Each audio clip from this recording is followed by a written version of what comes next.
Ya llegó el ministro, bienvenido Enrique, bienvenido Ceci. Son ambos coanfitriones, así que van a poder disponer del micrófono cuando quieran. Perfecto. Bueno, creo que hay todavía algunas personas en la sala de espera, ¿no? Bueno, muy bien, pero creo que está bien, ya que hay ya muchos asistentes, que respetemos el horario, ya que además Enrique ha sido tan puntual, y demos inicio, así podemos aprovechar bien este rato para conversar con nuestro invitado. Bueno, en primer lugar, agradecer a todos los que se han inscrito. Esta es una jornada que tiene iniciativa en la Coalición Cívica ARI, es una jornada de capacitación.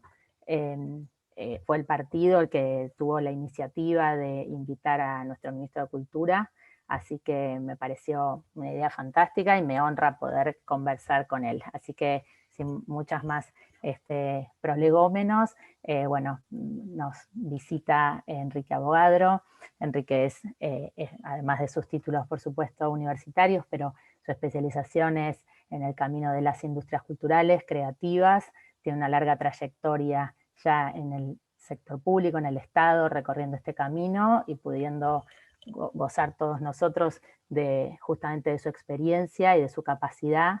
Yo siempre que puedo le digo a él y a su equipo que yo soy una consumidora de la cultura de esta ciudad en todas sus expresiones, porque realmente me siento muy orgullosa y muy justamente afortunada de que esta ciudad sea un ícono de la cultura para toda Latinoamérica, y la verdad es que no nos quedamos atrás comparándonos con otras ciudades del mundo. Así que, bueno, Enrique, esta charla, esta conversación, básicamente es escucharte a vos, que nos cuentes todo lo que tengas ganas de contarnos, pero principalmente creo que todos tenemos ganas de escuchar cómo fue encarar este desafío de, seguramente tenías un plan trazado, seguramente no, es así, tenías un plan trazado para el inicio del año, y bueno, como a todos y a todas, la pandemia nos sorprendió, pero no todos tuvimos la responsabilidad de transformar un programa de gestión en tan poco tiempo, así que bueno, si querés, comenzamos por ahí. Bueno, Ceci, muchas gracias por la invitación. Realmente un gusto poder conversar con ustedes. Y me interesa más que hablar yo, poder también responder cualquier inquietud, pregunta que puedan tener. De todos modos, me parece bien hacer por ahí una introducción con relación a la pandemia, porque me parece que es lo que nos atraviesa sin ninguna duda y definitivamente podemos aprender de esas experiencias. En nuestro caso, efectivamente, teníamos un plan trazado que tuvimos que tirar al aire, digamos, y partirlo en 1000 pedazos para empezar de nuevo. Pero una de las características de la cultura es justamente su resiliencia, la capacidad de adaptarse y cambiar sobre la marcha, incluso en situaciones tan adversas y desafiantes. Y esto de alguna manera también tiña la gestión cultural pública. De nuestro lado, entonces, básicamente el año atravesado por la pandemia lo que hizo fue concentrarnos en algunos objetivos muy claros. Por un lado, acompañar al sector cultural en un momento de tanta dificultad. Buenos Aires, como bien decías, es una de las capitales culturales a nivel internacional por un montón de razones. Por un lado, es muy visible, digamos, el rol de la cultura pública. Pensemos el Teatro San Martín, el Colón, la Usina del Arte, el Recoleta, nuestros museos como el Museo de Arte Moderno o las bibliotecas. Pero también es cierto que hay una cultura privada muy relevante. Pensemos los museos privados, Malva, Proa o los teatros de calle Corrientes. Y también una cultura independiente muy, pero muy potente. Pensemos en esos más de 500 espacios culturales independientes, teatros, salas de música, centros culturales, galerías, librerías, que entre todos conforman este gran ecosistema cultural que hacen que Buenos Aires sea la ciudad que es. Por un lado, por la oferta que tiene, pero sobre todo por la demanda, porque es una ciudad donde nuestros ciudadanos y ciudadanas nos demandan justamente una agenda cultural muy vital. Y en nuestro caso una mirada que va más allá de pensar a la cultura como entretenimiento, sino pensarla estrictamente como una herramienta para el desarrollo. No da lo mismo tener o no tener más participación cultural, y uno puede trazar una línea muy clara entre países, ciudades que invierten y promueven la cultura y un mayor grado de desarrollo humano, sin ninguna duda, ¿no? La pandemia ataca entonces la posibilidad justamente de una mayor participación cultural, y lo que hicimos fue, por un lado, acompañar al sector. La ciudad es el distrito del país que más invierte en forma directa en apoyar al sector cultural. Tenemos diferentes líneas de apoyo económico que las van a encontrar bajo un paraguas que nosotros integramos, se llama Impulso Cultural, donde encuentran allí líneas de apoyo al teatro, a la música, a la danza, a las milongas incluso, espacios emblemáticos de la ciudad de Buenos Aires, o líneas transversales, como el caso del Fondo Metropolitano y Mecenazgo. Lo que hemos hecho este año es darle un refuerzo importante a esas líneas como fondo de emergencia para acompañar a un sector muy golpeado.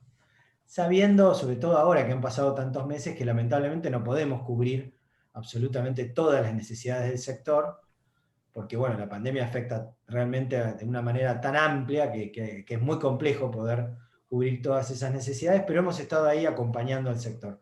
En segundo lugar, todo el trabajo que tuvo que ver con mantener la cultura abierta. A los 3, 4 días de comenzada la pandemia, junto a Horacio lanzamos la plataforma Buenos Aires Cultura en Casa, una plataforma que nos permitió durante todo este tiempo eso, que la gente siguiera encontrándose a través de la cultura a pesar de la distancia.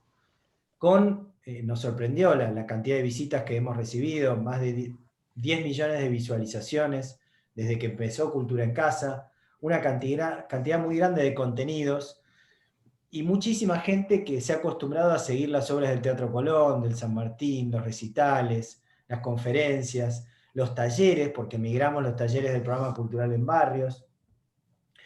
Bueno, Cultura en Casa ha sido tan exitosa que hace muy poquito tiempo lanzamos la nueva plataforma que se llama Vivamos Cultura, que la van a encontrar en vivamoscultura.buenosaires.gov.ar, que ahora sí es una plataforma de streaming. Cultura en Casa era una web que hicimos realmente a las apuradas para tratar de no perder el tiempo y llegar a estar en contacto con las personas.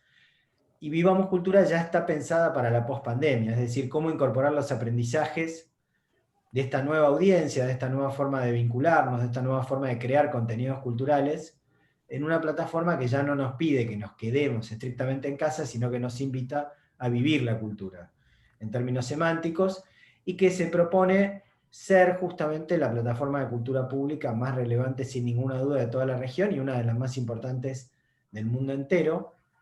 Puedo decir que estamos, como hicimos con Cultura en Casa, también acá picando en punta, con mucho orgullo, porque bueno, la ciudad de Buenos Aires tiene una capacidad de producción cultural realmente notable.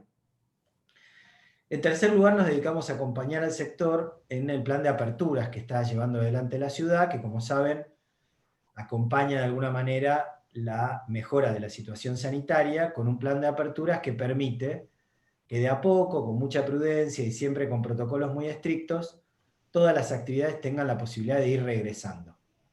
Y en el caso de la cultura, por dos razones. Por un lado, el valor simbólico que tiene.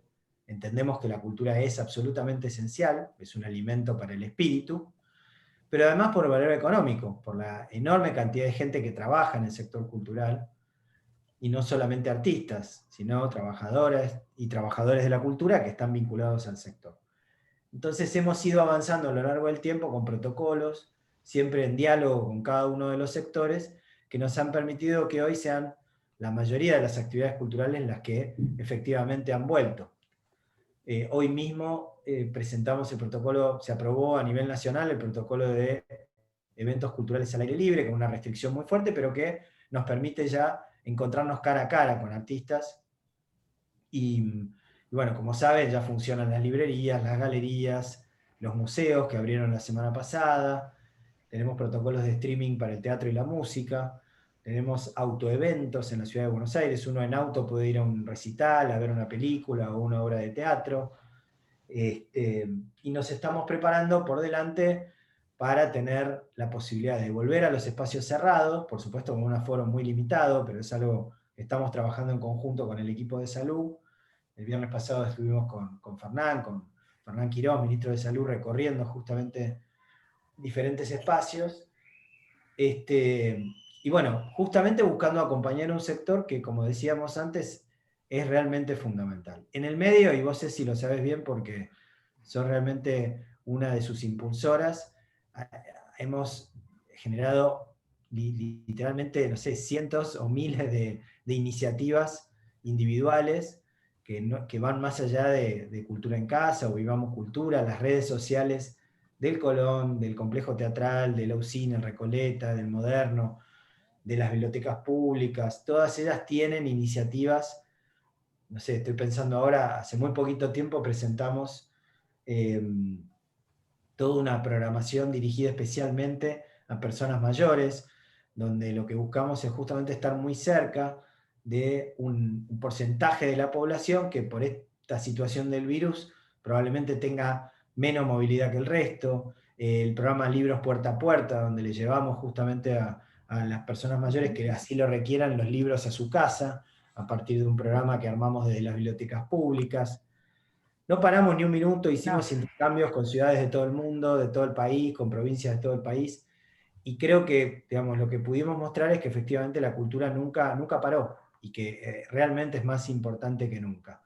El COVID es un gran desafío, por supuesto tuvimos y tenemos una situación de restricción económica que tenemos en toda la ciudad, digamos. Por un lado, más recientemente por esta cuestión lamentable de la coparticipación, pero antes, por una decisión que obviamente acompañamos, que tuvo que ver con priorizar la preparación de la ciudad para la emergencia sanitaria, con lo cual ese fue nuestro foco y por eso también destacar que durante todo este tiempo y con todas estas actividades que mencioné, un grupo muy importante de voluntarios, voluntarias del Ministerio de Cultura, estuvo colaborando y está colaborando con todos los esfuerzos vinculados al COVID. De los 50 hoteles que llegamos a tener en la ciudad de Buenos Aires para alojar a las personas que tienen que hacer su aislamiento y no tienen dónde hacerlo de manera segura, de esos 50 hoteles el Ministerio administró y todavía administra, administramos 4, todavía tenemos 2 hoteles con personal nuestro que acompaña a las personas en los operativos en todos los barrios, en las unidades febriles, en fin, como todo el gobierno, y como seguramente han escuchado de mis colegas, realmente es un trabajo en equipo, un esfuerzo transversal, y seguramente va a ser un año que no vamos a olvidar nunca. No. Bueno, la verdad que por todo lo que decías mientras hablabas, había un montón de cosas que se me ocurría repreguntarte o acompañar lo que mencionabas. Por un lado, cuando mencionás, y ya para vos es porque lo tenés hecho carne y porque lo contestás siempre, porque es parte, digamos, de la agenda que tenemos en la Comisión de Cultura, todo lo que tiene que ver con el apoyo al sector. Y realmente vale la pena resaltarlo, subrayarlo, porque el acompañamiento no es una palmadita en el hombro, es un acompañamiento fuerte. Hay, creo que son 6 líneas de apoyo, ¿no? Va teatro, no, es pro teatro, pro danza, pro... Va música, va milonga, eso. el Fondo Metropolitano y Mecenazgo, Exacto, efectivamente. exacto.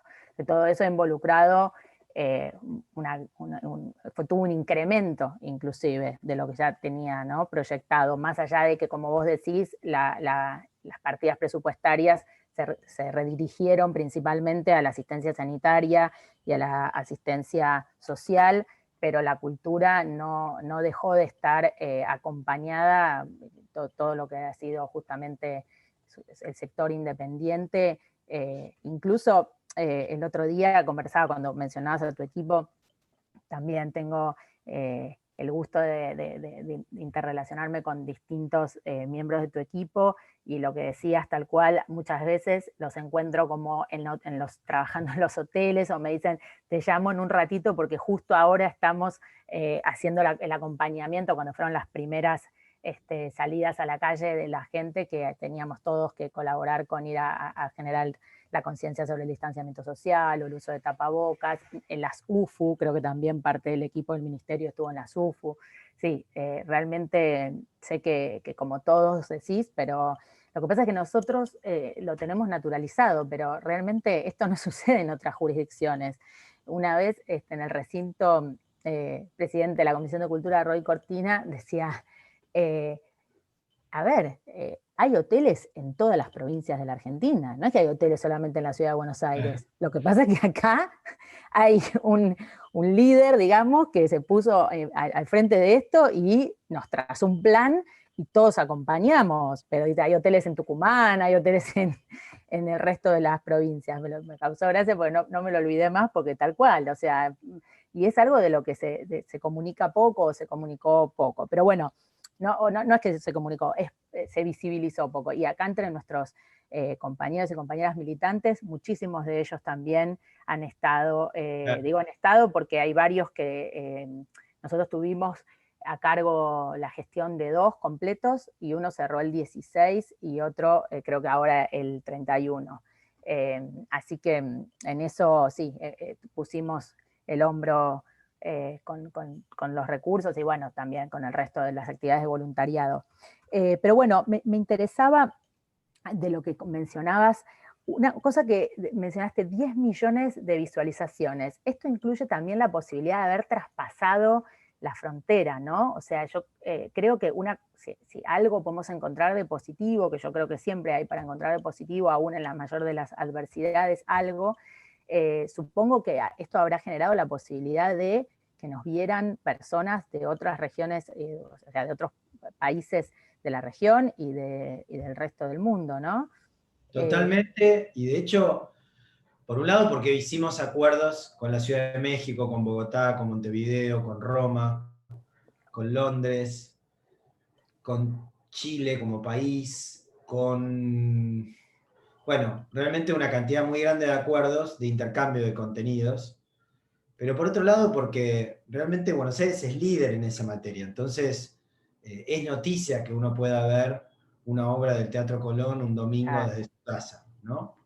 Y a la vez es una oportunidad, porque justamente de ahí esta idea de Vivamos Cultura como una oportunidad de pensarnos más allá de la pandemia. Esto lo vivimos nosotros, pero también lo han vivido el propio sector cultural, así como el cierre de los espacios culturales imposibilitó, por ejemplo, los talleres de teatro. Nos pasa que hablando con gente incluso del sector independiente, te dicen que los que lograron migrar a la virtualidad hoy tienen alumnas y alumnos de toda Hispanoamérica.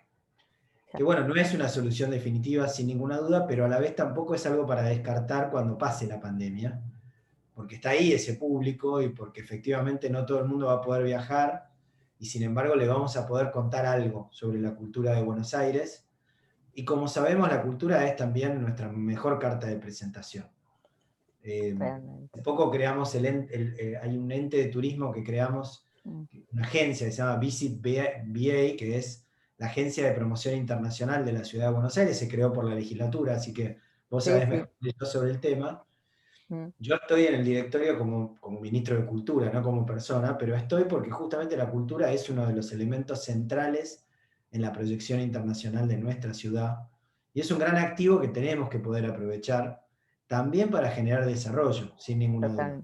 Totalmente. Eso te iba a preguntar también, cuando mencionabas, bueno, todo este viraje tan intenso, pero al streaming, ¿cómo lo viven vos que estás cerca los artistas, los y las artistas? Porque yo te digo esto como espectadora, saqué un ticket para ver un recital.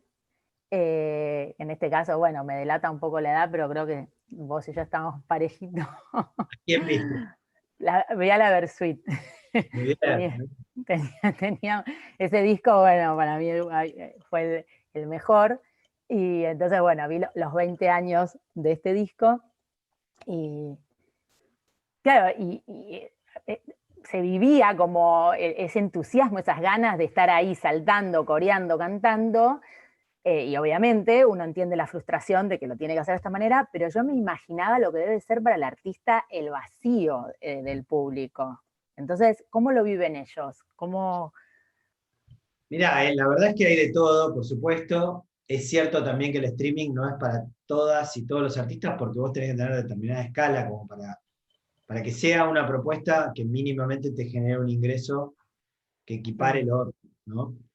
Yo hablo muchísimo con artistas, de hecho voy a visitar los streamings fundamentalmente para agradecer en nombre de la ciudad que se la estén jugando en un contexto de tanta dificultad. Y a la vez, obviamente, digo, es interesante porque uno aprende mucho. No sé, estuve viendo el otro día, no me quedé al show, pero estuve saludando a los Pericos en la previa del auto show que hicieron.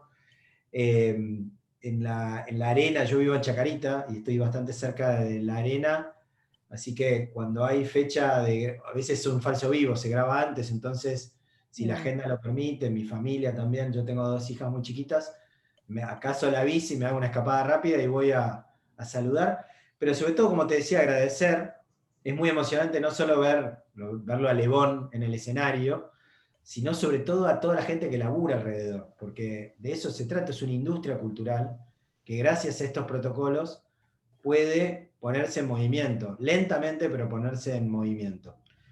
Los artistas que tienen menor convocatoria se les hace naturalmente más difícil el streaming, y eso hay que tenerlo en cuenta. Nosotros estuvimos colaborando con una cantidad grande de artistas, facilitando en algunos casos la posibilidad de registrar sus eventos desde la Usina del Arte, desde el Centro Cultural San Martín. No hay abasto para todos, pero intentamos dar una mano por ese lado. Y claramente no es lo mismo un streaming sin público que tener al público delante. Hoy estuve, de hecho, en el San Martín, estamos filmando un ciclo que se llama Modos Híbridos, donde las actores, actrices que iban a estar en la temporada de este año haciendo sus obras, quienes dirigen las obras generan un contenido que dialoga con la función que tendremos el año que viene. Que ya no es solamente teatro ni solamente audiovisual, es un híbrido, lo pueden ver en Vivamos Cultura. Les recomiendo mucho El Barco de Mariano Tenconi Blanco, es una obra corta, 30 minutos, porque es un género nuevo. Entonces yo lo que planteo es, por un lado, no es lo mismo, definitivamente, hay que tratar de aprovechar el formato todo lo que se pueda. Me acuerdo de un show de Elena Roger que lo hizo en su casa, y lo interesante es cómo usaba su casa como escenario, entonces iba girando por toda su casa, de alguna manera haciendo intervenir la casa dentro de su propia obra, y era claramente un show muy íntimo, que por otro lado no tenés en un evento grande. Entonces ahí tenés claramente algo diferente que te da el streaming, que es la posibilidad de un contacto más directo. Todos deseamos volver al público hoy que estaba sentado en la platea de la Martín Coronado, gigantesca sala, pero en la oscuridad viendo una obra. Realmente estaba con Jorge Tellerman, el director del Complejo Teatral, y se nos ponía la piel de gallina porque estamos esperando eso. Ahora, creo que sí hay un gran desafío, que es lo que aprendimos en pandemia, cómo podemos de alguna manera democratizar esos aprendizajes para que sean muchas y muchos los artistas que puedan aprovecharlos, y pensarlo, como decía antes, para la post-pandemia. Yo creo que nos vamos a seguir encontrando por Zoom cuando pase la pandemia. Ahí no tan seguido, pero es muy práctico. ¿Cómo podés juntar vos a las 46 personas que estamos acá? Difícilmente todos hubieran podido a esta hora si no estábamos cada uno de nosotros en casa.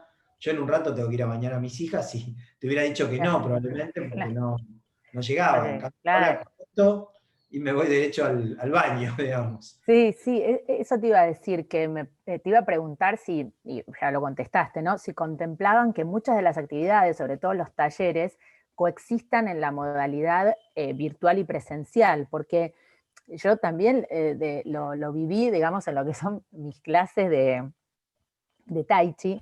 Mi maestra china también fue de las primeras en adaptarse, y también sumó alumnos que la empezaban a seguir por Facebook o por Instagram. Entonces tenemos compañeros ahora chilenos, chilenas, mexicanos, mexicanas.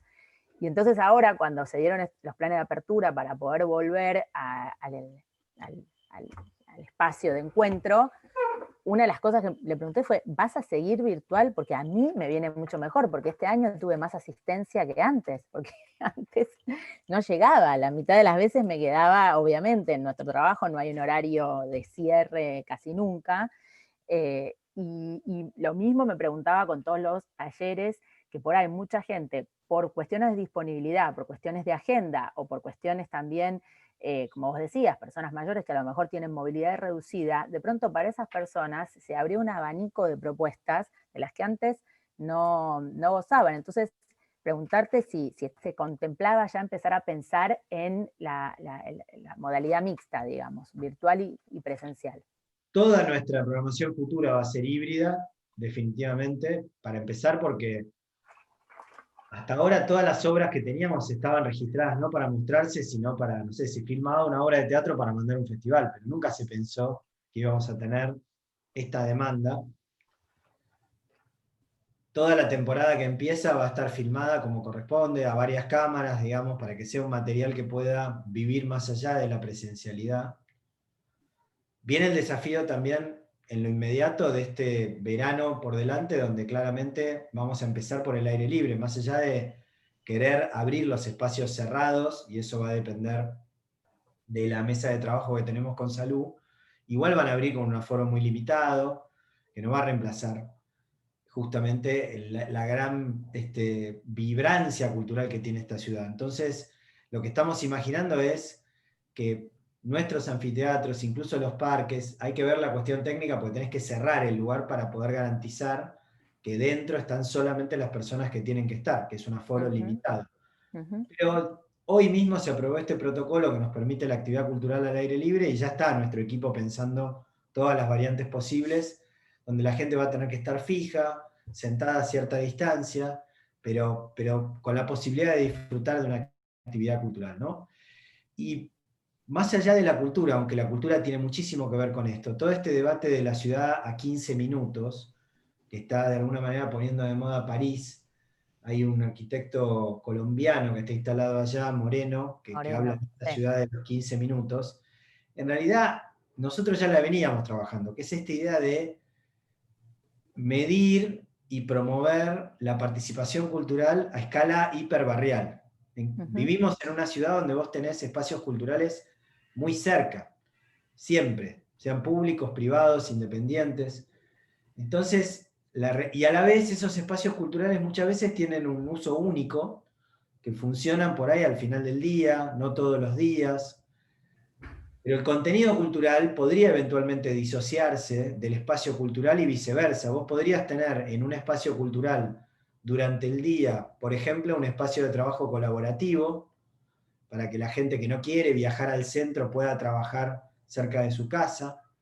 Y a la tarde, por supuesto, tener la actividad cultural. O podrías tener contenidos culturales en edificios que no están preparados para eso. O en el parque, o dialogando entre todas esas formas. A mí me emociona mucho ver cómo ahora ya la gente celebra sus cumpleaños en los parques, o hacen, hay acá en el Parque Los Andes hay un grupo que hace de taekwondo, con el protocolo que se aprobó de actividades deportivas. Nosotros aprobamos un protocolo que permite el entrenamiento cultural, lo llamamos, que es la posibilidad de hacer clases de danza, de teatro al aire libre, justamente porque de golpe el parque, que era un espacio que usábamos algunos pocos, se ha vuelto un lugar donde nos encontramos. Y para mí es una gran metáfora de esa resiliencia que tienen las ciudades. El virus ataca principalmente la idea de la ciudad. Es la idea de encontrarnos, de juntarnos. Históricamente, las ciudades existen amuralladas para justamente protegernos, pero a la vez inspirarnos, darnos trabajo, conseguirnos pareja.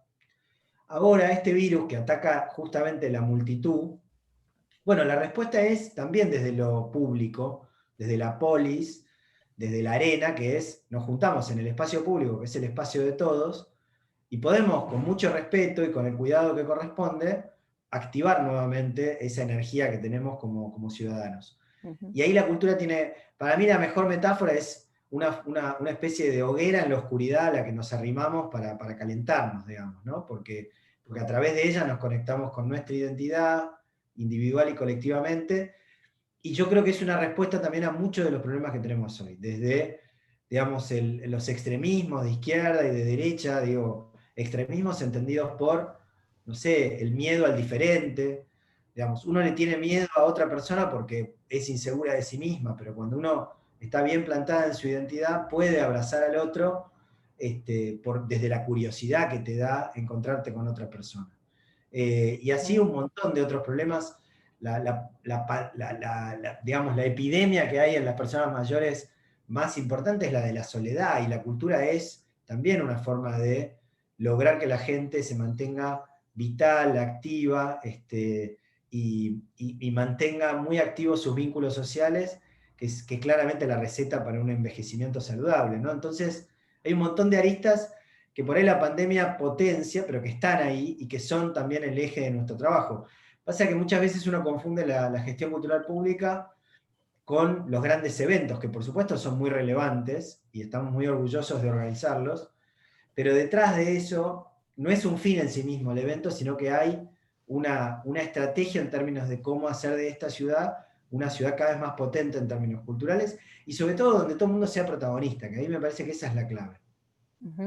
Sí, vos sabés que justamente cuando planteabas lo de Carlos Moreno con la ciudad de los 15 minutos, a nosotros con Agustín Forchieri, uno de los primeros impulsos que tuvimos cuando comenzó todo esto fue reflotar nuestra idea, que también la habíamos trabajado con Maxi. En realidad Maxi Ferraro la había trabajado originariamente, después la habíamos retomado, y bueno, esta fue la oportunidad de presentar nuestro proyecto de Supermanzanas, que nos había quedado sin espacio para debatir cuando modificamos el código urbanístico. En realidad no es que nos quedamos sin espacio, sino que en ese momento quienes llevaban adelante, quienes lideraban el proyecto, decían que era materia de un análisis aparte que no entraba en el código.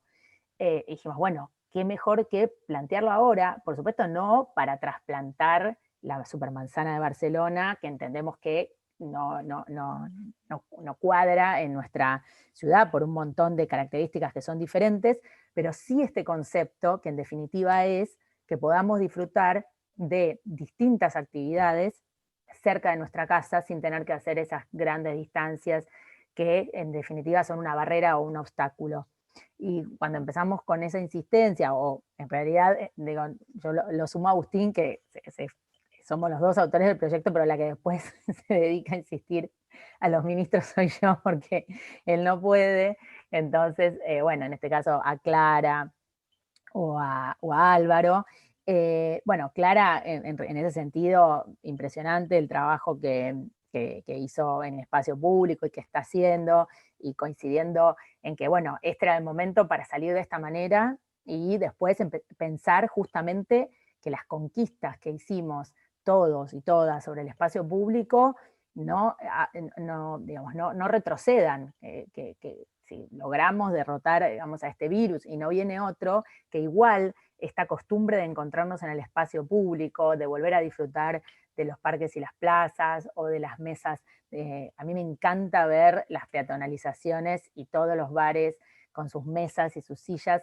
Es realmente, como vos decís, es lindo, es bello, uno siente un nivel como de militancia ciudadana en ese empoderamiento del espacio público, y sobre todo que es lograr vencer al automóvil, que era el gran cuco contra esta idea de ¿por qué no podemos usar más espacio? Y bueno, no, porque el automóvil, porque el espacio que tiene, porque lo que se necesita para estacionar, cochera. Bueno, hoy está visto que fue un refugio justamente para transportarnos, porque el transporte público hoy implica un peligro, pero también tuvo que ceder, y ya nadie pone un reparo. Cuando vos ves una peatonalización no encontrás taxistas o conductores o conductoras con un enfado inusitado porque hay un corte porque se necesita el espacio.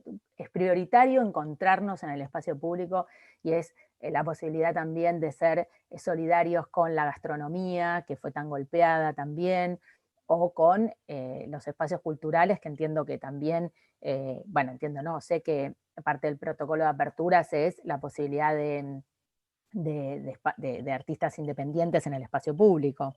Sí, totalmente. Hoy también nos aprobaron justamente la posibilidad de que los espacios culturales tengan las mismas oportunidades que la gastronomía, es decir, tomar la vereda y la calle. Ahí veía una pregunta de Pablo que va muy en línea con lo que vos planteás. Preguntaba si estas modificaciones que son temporarias pueden permanecer en el tiempo. Y efectivamente, bueno, con Clara venimos no solo trabajando en conjunto, vamos a sumarle, por ejemplo, ahora a las ferias, a las FIAPs, que son esas ferias de alimentos que encontramos en los barrios, le vamos a sumar un carrito de librerías independientes de cada barrio. Estamos viendo la escala, pero vamos a estar haciéndolo. Pero mucho de lo que conversamos tiene que ver con eso, cómo estos cambios que son temporarios pueden permanecer. Yo vivo muy cerca de Newbery, que es una calle que de golpe se puso de moda, está acá en Chacarita llena de las mesas, tomando la calle, etc. Y claramente es algo que podría permanecer en el tiempo en los meses de primavera, verano, otoño.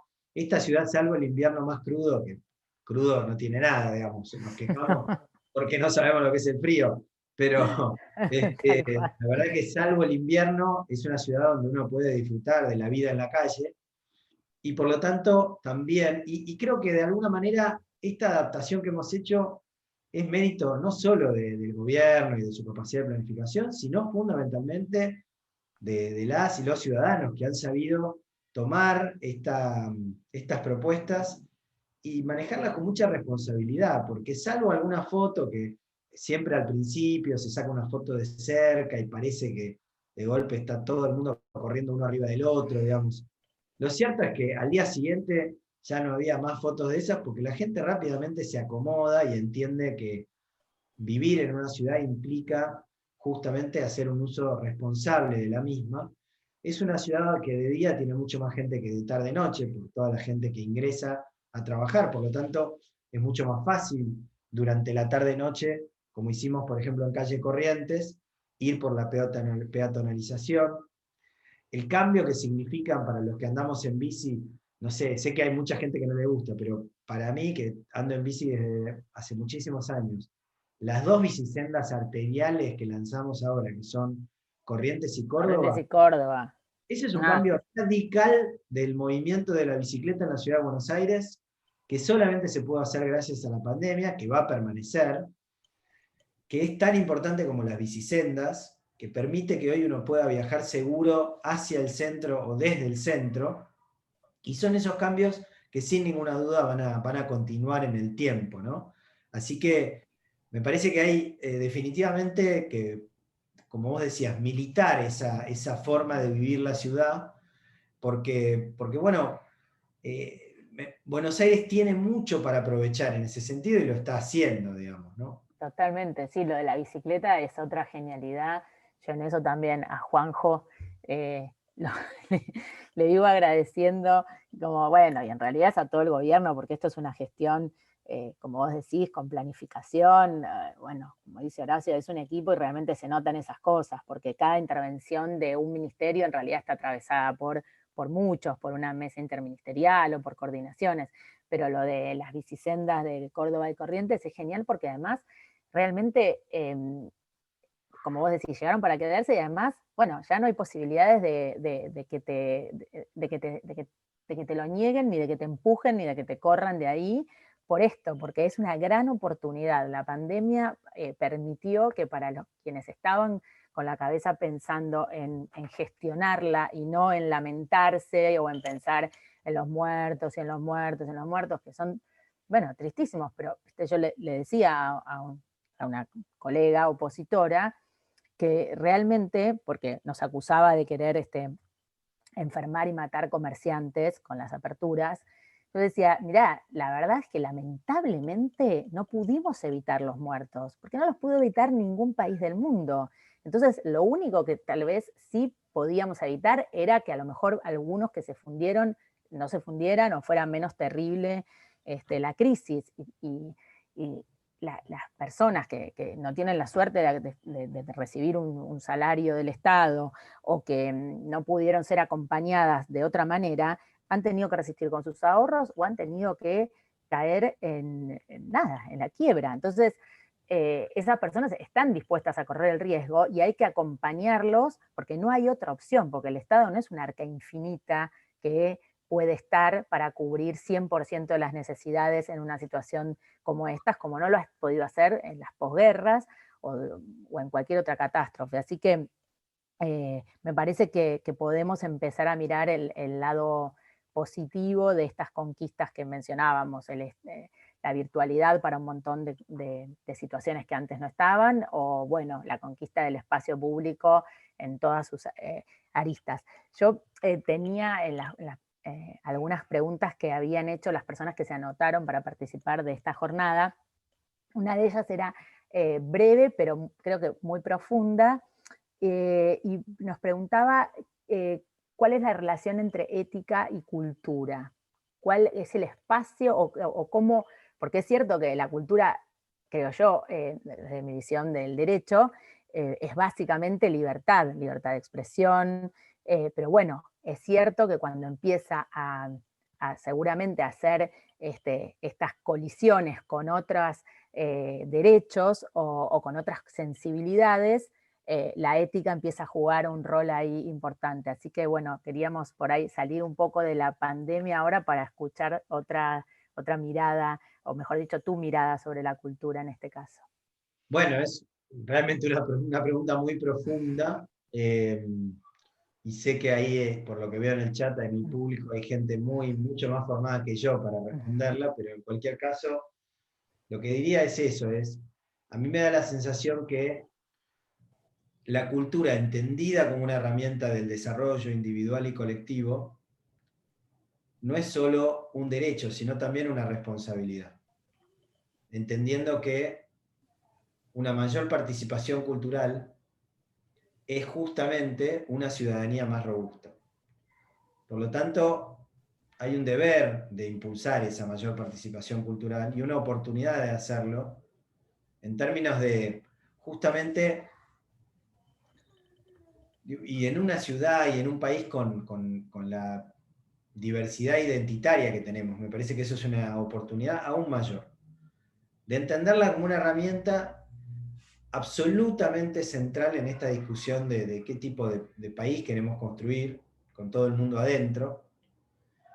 Y por lo tanto, nada, me da la sensación, insisto, que hay ahí un deber en el sentido de una responsabilidad no solo, por supuesto, de quienes estamos circunstancialmente en el Estado, sino del hecho de nuestro ser ciudadanos, digamos, ¿no? De nuestra responsabilidad como ciudadanos. Totalmente. Se manifiesta en un montón después en un montón de planos, en el plano educativo sin ninguna duda.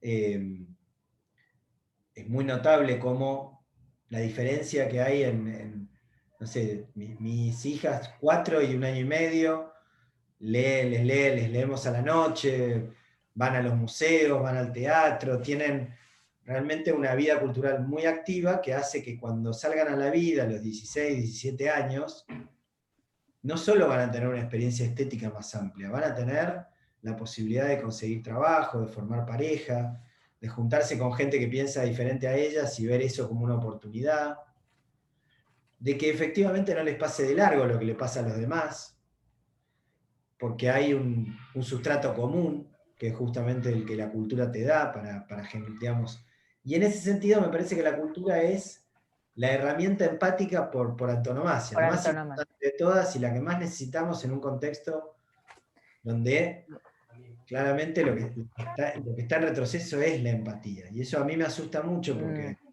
porque me parece que sin empatía tendemos a aislarnos, a encerrarnos en guetos que además hacen que veamos al otro como un enemigo con el cual no se puede dialogar.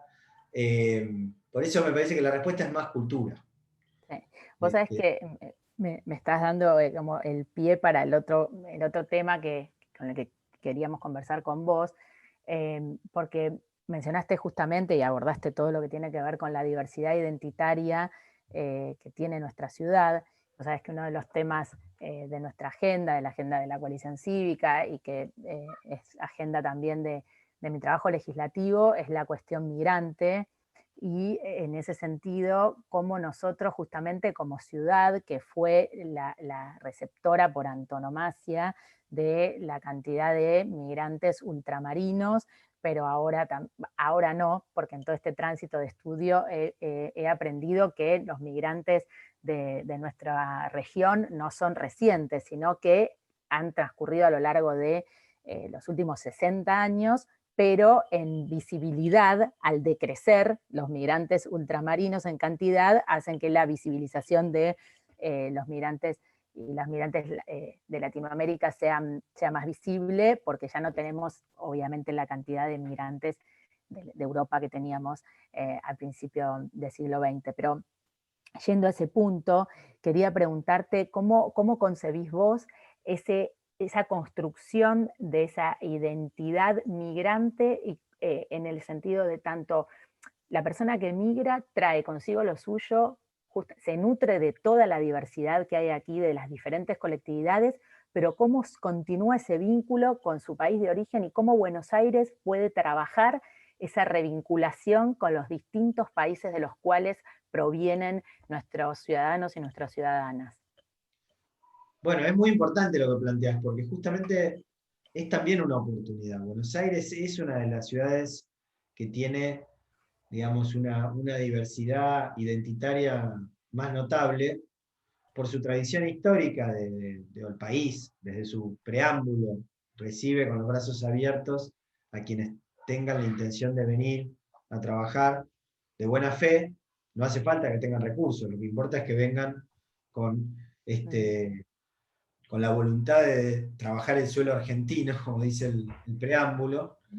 Y creo que es una oportunidad porque además hoy la tecnología lo que hace es que estemos mucho más conectados. Por un lado, celebrarlo. Hay un programa que no es del ministerio, es de la vicejefatura, que es muy lindo, que se llama Buenos Aires Celebra, que hacemos, por supuesto, en conjunto y acompañamos, que celebra las tradiciones de cada una de las colectividades migrantes en nuestro país. Hay una cantidad muy grande de iniciativas en la misma línea. La legislatura, vos sos una de las personas más activas también, tenés tu corazoncito gallego, pero no solamente gallego, trabajando en ese puente. Y también pondría arriba de la mesa a los argentinos, las argentinas que migran por diferentes razones. Por supuesto no es nada lindo, agradable, ahora que leemos que hay mucha gente que está eligiendo irse, lamentablemente. Es un sinsabor, pero por otro lado creo que es parte de una red que va a quedar conectada, digamos, de una diáspora con la cual vamos a seguir dialogando, ¿no?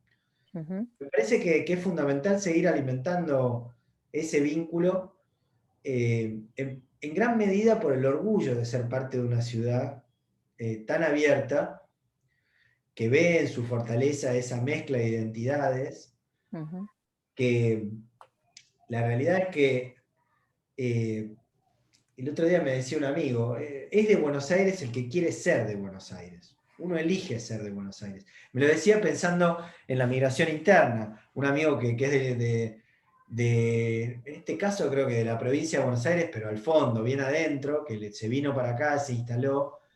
Me dice, yo ya tengo una identidad partida, yo soy de Buenos Aires, pero porque elegí ser de esta ciudad. Y la ciudad, bueno, me recibió con los brazos abiertos, y acá me hice, ¿no?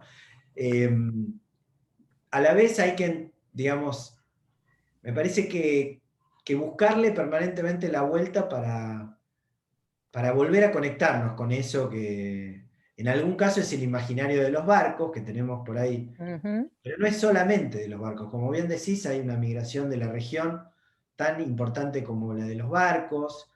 Hay incluso una mezcla identitaria, por supuesto, con los pueblos originarios, que por ahí estrictamente en la ciudad de Buenos Aires es más difícil porque, bueno, tenían unas características diferentes, digamos, existían naturalmente, pero había este conglomerado de pueblos originarios más consolidados en otras regiones del país, pero son parte también de nuestra identidad, que es una identidad como la de muchos otros países, compleja, digamos, turbulenta en muchos casos, pero que lo mejor que podemos hacer es mirarla de frente, con orgullo y no tenerle miedo a la conversación, al debate. Cuanto más lo obturás, peor es, ¿no? Pero me parece que hay todavía mucho camino por recorrer en esa materia y la necesidad también de conectarnos los argentinos y argentinas ya de tercera, cuarta generación, mantener de alguna manera ese vínculo. Más allá del pasaporte y tantas otras cuestiones, pero mantenerlo porque bueno, todos venimos de algún lado y está en nuestra sangre, ¿no? Y por esto de que, por eso te preguntaba, por esto de yo, a partir de ese corazón gallego que decís, bueno, me vinculo con personas no solamente estrictamente de Galicia, sino también con personas que estudian mucho el tema acá. Y a partir de eso me decían que, claro, cuando se produce una migración muy masiva desde un país hacia otro, luego la identidad de el país de origen o de la ciudad de origen, ¿no?, tampoco puede concebirse sin esa migración del otro lado. Es decir, Galicia no se concibe sin mirar a Buenos Aires. Así como yo entiendo que Paraguay o Asunción tampoco se debe concebir sin mirar a Argentina.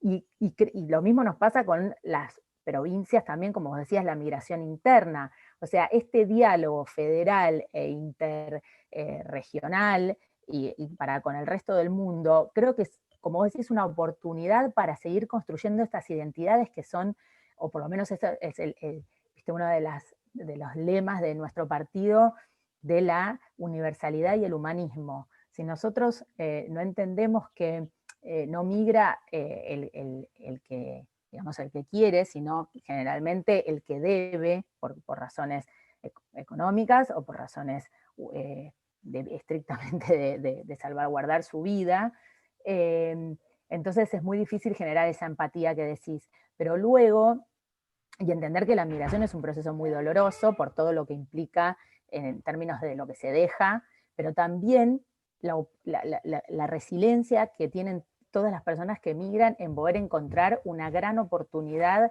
en el lugar al que llegan y a partir de allí no hacer otra cosa más que sumar, porque es lo que traen y lo que suman. Entonces, me parecía que era interesante poder empezar a explorar por ahí. Yo lo hablé con vos cuando inauguraste el año pasado un centro cultural que vinieron a pintar, creo que de Berlín, vinieron artistas, pues, ¿te acordás? Sí, era en Berlín era. lo que hicimos en el Carlos Gardel, en Colegiales, con Berlín por los 15 años del hermanamiento. Estaba el alcalde de Berlín y era una mezcla, era un proyecto que hacían en conjunto artistas de la ciudad de Buenos Aires y de Berlín. Y nosotros celebramos allá en un festival en Berlín también esa multiculturalidad a partir del trabajo de artistas argentinos radicados de Buenos Aires, en realidad, radicados en Berlín. O sea que es un gran ejemplo de ese puente, definitivamente. Exacto. Bueno, yo creo que, bueno, hoy de hecho, más temprano tuve la oportunidad, no, hoy no, ayer, yo ya estoy, entre ayer y hoy, las dos días, de hablar con el director de patrimonio y su equipo de tu ministerio, y hablábamos de esta posibilidad, por ejemplo, que están trabajando ellos y que me parecía re lindo sumar desde donde sea necesario, tal vez en una reforma de la ley de la 1227, etcétera, de empezar a sumar a este patrimonio de nuestra ciudad fiestas o costumbres que ya son de nuestro patrimonio cultural, aunque no estén en la letra de la 1227, pero que a partir de allí siempre suma una visibilización y la posibilidad de trazar otro surco para seguir trabajando. Entonces pensábamos en el Día de los Muertos como una festividad que justamente la tienen algunas colectividades y en realidad si rastreas la tienen todas, porque es universal. Lo que pasa es que incluso Halloween es digamos una transculturación que en verdad proviene de los celtas. Entonces creo que poder empezar a trabajar esas cosas que en definitiva nos hermanan a todos y a todas y que están, como vos decías, tal vez particularizadas o encerradas en algunas comunidades, pero que en definitiva siempre encontrás este vaso comunicante sin necesidad de por ahí generar un estudio de las cuestiones tan alejada de nuestra urbanidad, porque en definitiva somos urbanos y urbanas, y yo veo que, por ejemplo, mi hija, yo también tengo 2 hijos más grandes que los tuyos, pero todavía igual tengo que ayudar en las tareas domésticas, tienen 9 y 12, la nena 9 y el nene 12, y ahora con la escuela me ha tocado ejercer rol de maestra, y veía que, por ejemplo, en este intento por recuperar la historia de nuestro país desde una visión que no sea eurocéntrica, se esfuerzan aprendizajes que por ahí están mucho más cerca. Entonces, se impone hablar de la Pachamama o de cosas que a lo mejor tenemos manera de poder transmitirlos sin que parezca que justamente estamos mirando una foto desconocida. Entonces, hablábamos de esto, de restos prehispánicos en nuestra ciudad, que es cuestión de empezar a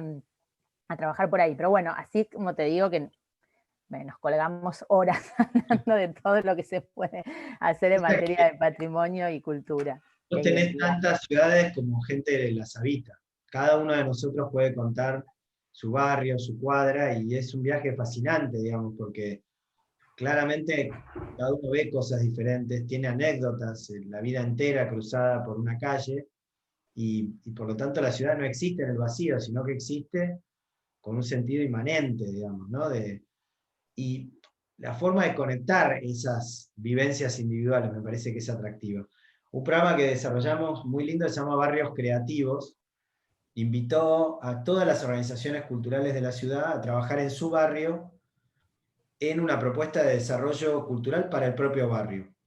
Y lo interesante y la propuesta fue reuniones que eran rotativas. Cada semana se juntaban en un espacio cultural diferente, público, privado, la biblioteca pública del barrio, un teatro. Y por un lado iba consolidando redes locales, pero además iba relevando todo el tiempo anécdotas, saberes, parte de ese patrimonio inmaterial que tiene nuestra ciudad, que uno por ahí pasa de largo y ni se entera, porque no sabés que ahí pasó tal o cual cosa. Y creo que parte de la tarea de la cultura es cómo poner en diálogo esas experiencias, esos saberes, porque como si fuera Troya, digo, hay capas y capas de ciudad encima de la ciudad que nosotros habitamos. Y bueno, tenés que ver qué dispositivos, digamos, de qué manera conectás esas vivencias para que cada uno también las pueda desplegar hasta el alcance que quiera y pueda, ¿no? Pero bueno, Sí, la verdad que es un recorrido fascinante. sí. A mí es el mejor trabajo que tuve nunca por lejos, porque además te obliga a estar aprendiendo constantemente, digamos. Es imposible como ministro de Cultura saber de todo. No podés saber del ballet, del cine argentino de los 80, de las artes visuales de los 70, de la literatura del principio del siglo XX, del tango, del folclore. Por suerte tenemos un equipo realmente muy sólido, todo nuestro equipo, empezando por nuestro gabinete, y yo lo disfruto mucho y aprendo constantemente de él, y aprendo mucho de la interacción con artistas de manera constante y diaria. Nosotros tenemos, el diálogo es una pata fundamental de la gestión. Nosotros todos los días hacemos reuniones individuales o grupales, ahora por Zoom, pero con artistas para ponernos a disposición, para entender qué les preocupa, por dónde van.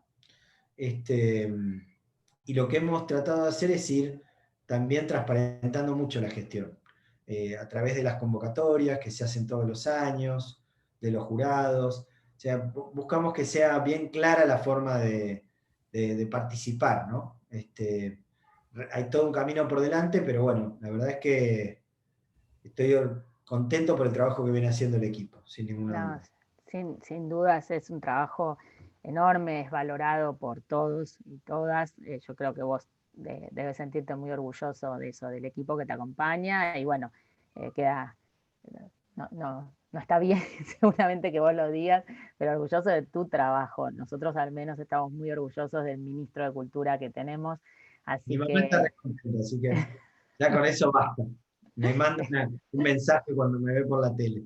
Así que ya está, cumpliste una de las partes, digamos, de la parte por lo menos del psicoanálisis, en ese punto lo tenés tachado. dale. Eh, así que bueno, como vos dijiste, por suerte esto te permite, esta virtualidad y este espacio compartido de esta manera, permite que ahora puedas pasar a disfrutar el tiempo con tus hijas, así que no queremos tomarte más tiempo, en realidad queremos, pero no debemos, así que generalmente tenemos nos tomamos como el permiso de preguntar si podemos, a partir de esta charla y este intercambio, seguramente surjan un montón más de dudas o ganas de conocer proyectos, programas, por ahí lo pasamos muy por arriba, pero mecenazgo realmente es una gran oportunidad para acompañar desde proyectos muy chiquititos hasta proyectos grandes, enormes, de restauraciones patrimoniales, hasta acompañar a alguien para que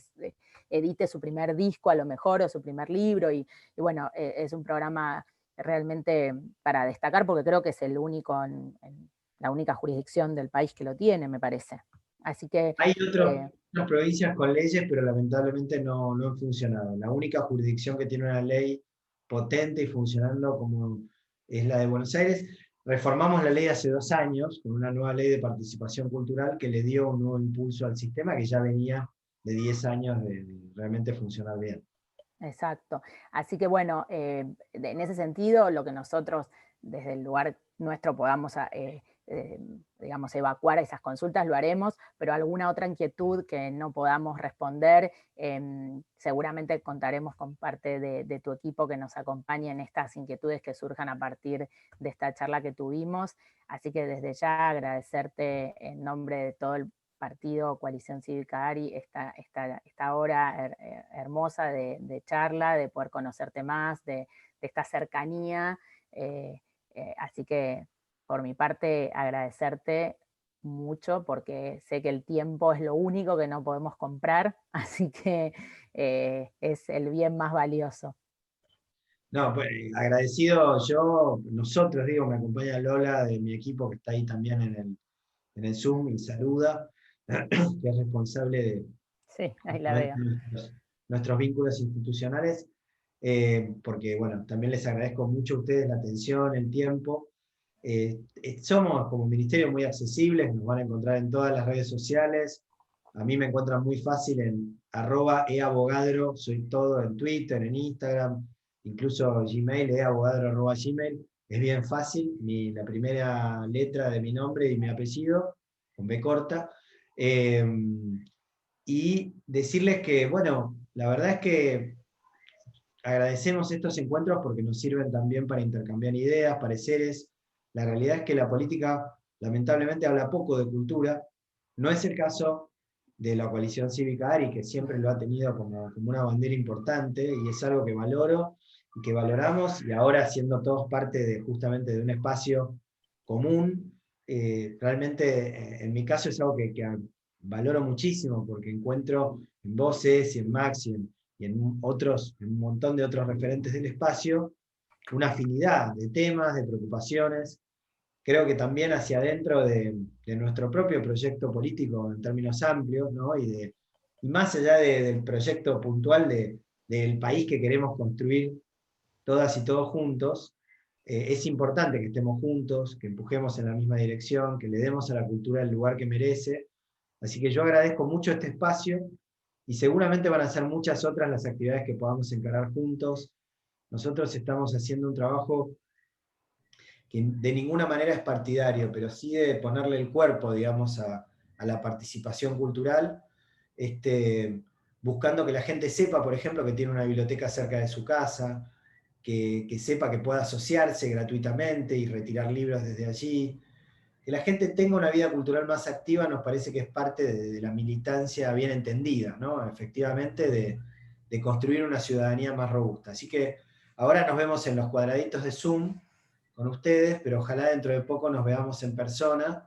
Seguramente será con barbijo, después será sin barbijo, cuando todo esto pase, pero me va a dar mucho gusto poder darles un abrazo cuando se pueda.